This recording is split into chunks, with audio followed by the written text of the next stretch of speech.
سبحان اللہ. سیدہ نے کھانا کھایا، مسکین کو دے دی، خود پانی سے افطاری. ایسے ہی ذکر بلند ہوتے، یوں ہی تذکرے نہیں ہوتے. یہ کام دیکھو ان کے، سارا کھانا دے دیا، خود افطاری پانی سے. دوسرا دن آیا، افطاری کا وقت آیا، پھر دروازے پر دستک ہوئی. پوچھا کون ہے دروازے پر؟ کہا انا یتیم. پھر سارا کھانا کھا کے پھر پانی سے افطاری. پھر تیسرے دن کی افطاری آئی، پھر کھانا سامنے رکھا، پھر دروازے پر دستک ہوئی. کہا کون؟ کہا انا اسیر، میں قیدی ہوں. سارا کھانا کھایا، اس کو دے دیا.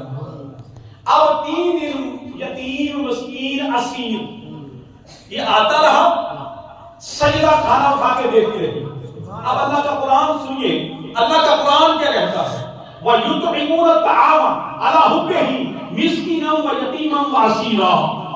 اللہ کہتا ہے اے میرے بندے، سبحان اللہ، یہ ہے میری محبت والے جو میری محبت میں مسکین کو، یتیم کو، اسیر کو کھانا کھلاتے ہیں. سبحان اللہ.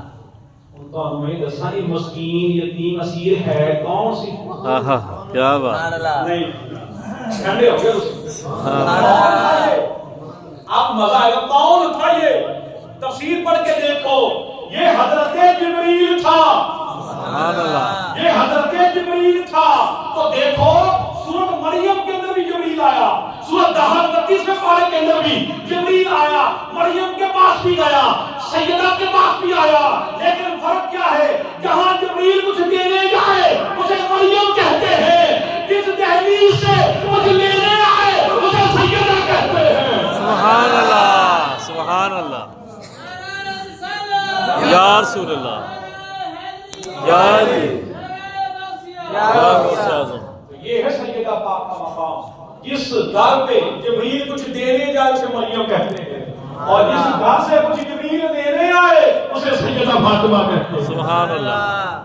اچھا، مرد ہو، عورت ہو، بالغ ہو، مسلمان ہو، اس پر 5 وقت کی نماز فرض ہو. کتنی؟ 5 وقت. مرد پڑھتے ہیں، پڑھ نہیں سکتی. لیکن عورت بالغ ہو، مسلمان ہو، عاقل ہو اور امیر سے نہ ہو تو وہ 5 نمازیں پورا مہینہ نہیں پڑھ سکتی. ایک مسئلہ پتا ہے کیوں نہیں پڑھ سکتی؟ اس کو ماہواری کے دن آتا. تو عورت سال کے 365 دن نمازیں مسلسل نہیں پڑھ سکتی. پورا مہینہ 30 دن نمازیں نہیں پڑھ سکتی کیونکہ ان کو دن آتے ہیں. اب یہ عورت کوئی بھی ہو، دادا صاحب کی ماں بھی ہو، بے شک، غوث پاک کی ماں بھی ہو، وقتی رابعہ بصری بھی ہو، نہیں پڑھ سکتی.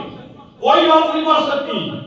لیکن اسی زمین کے اوپر، اسی آسمان کے سائے کے نیچے ایک ہستی ایسی ہے، ایک ہستی ایسی ہے جو 300 دن نماز پڑھتی تھی، پورا سال 365 دن نماز پڑھتی تھی. وہ سیدہ فاطمہ کی ہستی ہے. سبحان اللہ.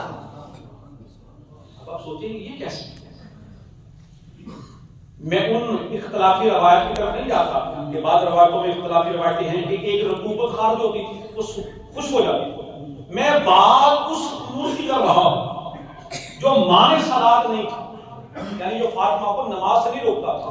فاطمہ نماز پڑھتی تھی لیکن دنیا کی کوئی عورت امید سے نہ ہو وہ نماز نہیں پڑھ سکتی کیونکہ اس کو وہ خون آتا اور یہ خون ہوتا بھی ناپاک ہے. تو کیا یہ سیدہ کو یہ خون نہیں آتا تھا؟ اس خون کی ایک اور کوالٹی سنیں کیا ہے. یہ خون جو ہوتا ہے نا، جو مینسس کی صورت میں عورتوں کے ضائع ہوتا ہے، جب عورت امید سے ہو جاتی ہے تو پھر یہ خون ڈائیورٹ ہو جاتا ہے خوراک کے اندر. یہ خوراک بنتا ہے بچے کا، اس سے بچے کی نشو و نما آتی ہے، بچے کا دل بنتا ہے، اس سے بچے کا جگر بنتا ہے، بچے کے ہاتھ بنتے ہیں، بچے کی آنکھیں بنتی ہیں، بچے کے کان بنتے ہیں. تو یہ خون کتنا ضروری ہے کہ اس سے بچے کے اعضاء بنتے ہیں.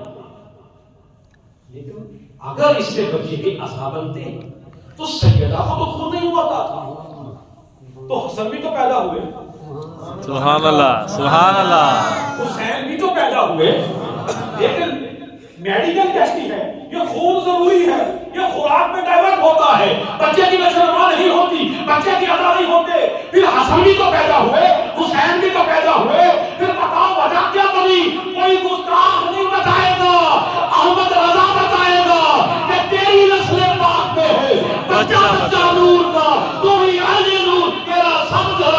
سبحان اللہ سبحان اللہ اللہ اکبر یا اللہ یا علی یا غوث اعظم نور ہونے کے لیے خوراک کی ضرورت نہیں نور ہونے کے لیے خوراک کی ضرورت نہیں ارے خوراک تو تب ہوتی جب یہ بشر ہوتے میرے امام نے راز کھول دیا لوگوں تمہیں پتہ نہیں اس لیے تو میرا امام کہتا ہے کہ تیری نسل پاک میں ہے بچہ بچہ نور کا تو ہی عین نور تیرا سب گھرانا نور سبحان اللہ عائشہ جی کا روایت کرتی ہیں کہ میں نے دیکھا کہ حضور نے فاطمہ کے کان میں کچھ بات کہی فاطمہ رونے لگ گئی تھوڑی دیر کے بعد کچھ اور بات کہی فاطمہ نے مسکرانا شروع کر دیا حضور کے وصال کے بعد میں نے سیدہ پاک سے پوچھا اے سیدہ بتا تو دی حضور نے کیا کہا تھا کہ تم رونے لگ گئی انہوں نے کہا کہ حضور نے اپنے وصال کا ذکر کیا کہ میں دنیا سے چلا جاؤں تو باپ کی جدائی پر مجھے رونا آیا پھر پوچھا پھر مسکرائی کیوں تو کہا کہ نبی پاک نے میرے وصال کا ذکر کیا سبحان اللہ میں اپنے وصال پر مسکرائی کیوں حضور نے فرمایا تھا میرے گھر والوں میں سے سب سے پہلے تو میرے پاس آئے سبحان اللہ حضور کو غیب ہے کہ نہیں حضور کو پتہ ہے کون کب مرے گا سیدہ میرے سب گھروں میں والوں میں سے تو پہلے میرے پاس آئے گی اب ایک اور بات یہاں سمجھ آئی لوگ کہتے ہیں وصال